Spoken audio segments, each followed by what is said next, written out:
देखिए आज का दिन बेहद खास है कर्नाटक के लिहाज से। कर्नाटक में नई सरकार का फैसला है आज, और आपको बता दें कि 5.3 करोड़ मतदाता आज वोट कास्ट करेंगे। हालांकि जो नतीजे हैं वो 13 तारीख को आएंगे, लेकिन आज का दिन इसलिए आम है, आज का दिन इसलिए खास है क्योंकि सभी मतदाता आज वोट करने के लिए पहुंचेंगे। सुबह 7 बजे से शुरू होगी कर्नाटक में वोटिंग, और 224 विधानसभा सीट के लिए आज मतदान होगा।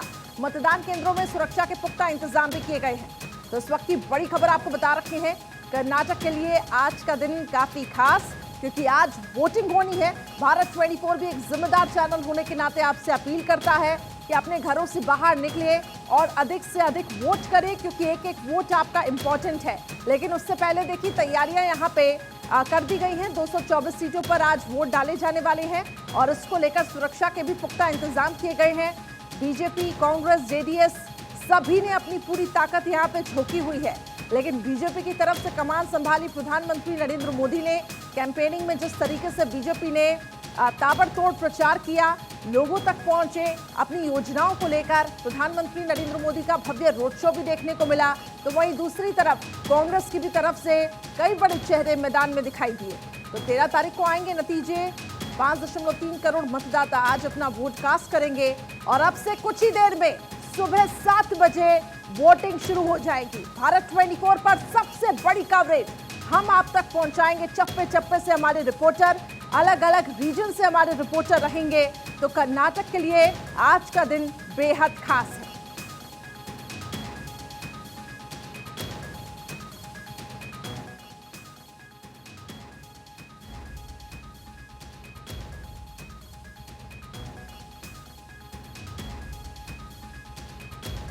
चुनाव के लिए आप बता दें आपको कि तैयारियां बिल्कुल हो चुकी हैं, और वोटिंग आज होनी है, इसकी तैयारियां हो चुकी हैं। प्रत्याशी कौन कौन से हैं ये आपको दिखा रही हैं कि देखिए आखिर कहां पे कितना किसका किला मजबूत है, वो भी आप तक ग्राफिक्स के जरिए डिटेल्स पहुंचा रखी हैं।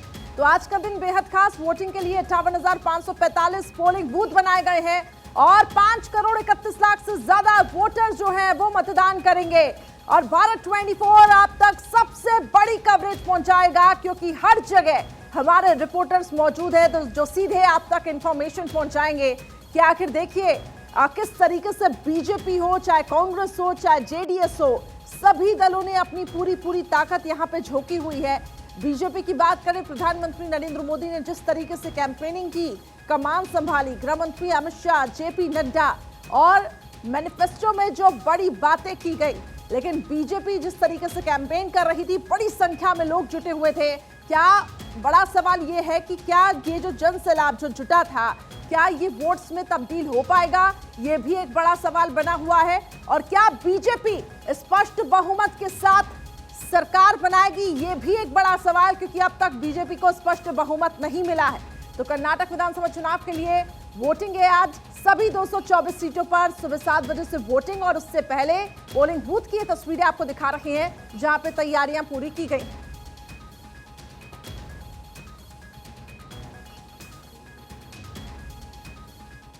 तो देखिए जनता की सरकार का चुनाव है, और आज का दिन बेहद खास है, क्योंकि आज है मतदान। सुबह 7 बजे से शाम 6 बजे तक सुरक्षा के पुख्ता इंतजाम भी किए गए हैं, और इसी टाइमलाइन में वोटिंग होनी है। लेकिन आइए अब आपको ग्राफिक्स के जरिए समझाते हैं कि आखिर किस तरीके से कर्नाटक विधानसभा चुनाव का जो समीकरण है। देखिए 2018 में आखिर किस इलाके में किसकी हम ये कह सकते हैं कि हनक थी, यानी कि दबदबा था, वो आपको ग्राफिक्स के जरिए बताते हैं। पुराना मैसूर की अगर हम बात करें, ओल्ड मैसूर रीजन की, तो यहाँ पे बीजेपी 11, कांग्रेस 15, यानी कि कांग्रेस का यहाँ पे दबदबा रहा। कुल सीट यहाँ पे अगर देखी जाए तो 28 है पुराना मैसूर में। जेडीएस को यहाँ पे 2 सीटें मिली थी। ये 2018 का आपको समीकरण समझा रही हैं, और अन्य के खाते में 0, यानी कि समझ लीजिए कि कांग्रेस का दबदबा ओल्ड मैसूर रीजन में काफी ज्यादा है, जहां पे 28 सीटें हैं। इसके अलावा आगे बढ़े मध्य कर्नाटक की अगर हम बात करें, तो यहाँ पे जो कुल सीटें हैं वो है 20, और बीजेपी के पाले में 2018 में 16 सीटें आई थी।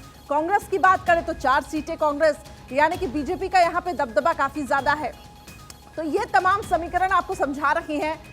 कुल आपको बता दें कि यहाँ पे 67 सीटें पुराना मैसूर में, जहां बीजेपी 16, कांग्रेस 20, जेडीएस 29, यानी कि जेडीएस का यहाँ पे दबदबा है। अब सवाल ये है कि बीजेपी ने जिस तरीके से कैंपेनिंग की, और ओल्ड मैसूर रीजन में जो जेडीएस का दबदबा है, क्या बीजेपी वहां पर कहीं ना कहीं हावी हो पाएगी, ये भी देखना होगा।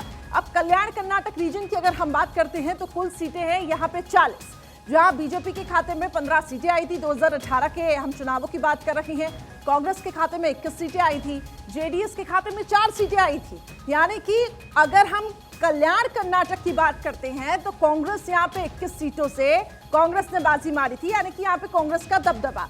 अब आगे बढ़ते हैं, देखिए तटीय कर्नाटक की बात करते हैं, जहाँ पे कुल सीटें हैं कुल मिलाकर 19, बीजेपी की 16 सीटें हैं। कांग्रेस यहाँ पे 3 सीटों पे सिमटी थी। 2018 की बात कर रही हैं, जेडीएस के खाते में एक भी सीट नहीं आई थी। यानी कि तटीय इलाके में, तटीय कर्नाटक में बीजेपी की जो पकड़ है वो मजबूत है। अब आगे बढ़े, अगर कित्तूर कर्नाटक की बात करते हैं तो यहाँ पर कुल सीटें हैं 50। बीजेपी के खाते में 2018 के इलेक्शंस में 30 सीटें आई थी और कांग्रेस के खाते में 17 सीटें आई थी। वहीं जेडीएस 2 पे सिमटी थी। यानी कि कित्तूर कर्नाटक में भी बीजेपी की पकड़ मजबूत है। लेकिन सवाल यही है, क्या ये समीकरण फिर से ऐसे ही देखने को मिलेगा या फिर इसमें कुछ बदलाव होगा? क्योंकि जिस तरीके से सभी सियासी दलों ने अपनी ताकत झोंकी है, ऐसे में क्या जनता परिवर्तन यहाँ पे चाहेगी या जनता ठीक इसी तरीके से समीकरणों को लेकर आएगी? लेकिन फिलहाल ये 2018 की आपको नतीजे दिखा रही है कि कहां कितनी सीटों से बीजेपी आगे थी, कांग्रेस आगे थी। और इसके अलावा आपको बता दें कि जेडीएस ने भी इस वक्त अपनी पूरी ताकत झोंकी हुई है। तो विधानसभा चुनावों के लिए सुरक्षा व्यवस्था के पुख्ता इंतजाम यहां पे किए गए हैं।